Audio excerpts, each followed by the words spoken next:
Welcome to step 2. In the last video, we removed the headlining board from the car and stripped off the old fabric. Now we need to deal with the foam underneath.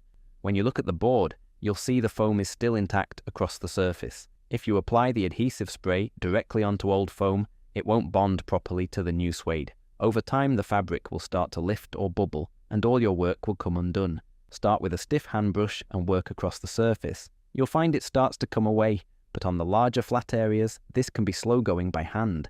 A drill with a brush attachment speeds things up a lot and makes the job far less tiring.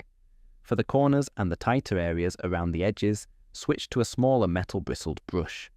These let you get into the spots a larger brush can't reach, and those corners are the easiest places to miss. Keep going until the whole board feels clean and smooth. Run your hand across it as you go. If you can feel any soft or flaky patches, keep brushing. You want a solid, even surface with nothing loose left behind. Once you're happy the board is clean all the way across, including the corners and edges, you're done with this step. In step 3, we'll do a final check of the surface before we apply the adhesive spray.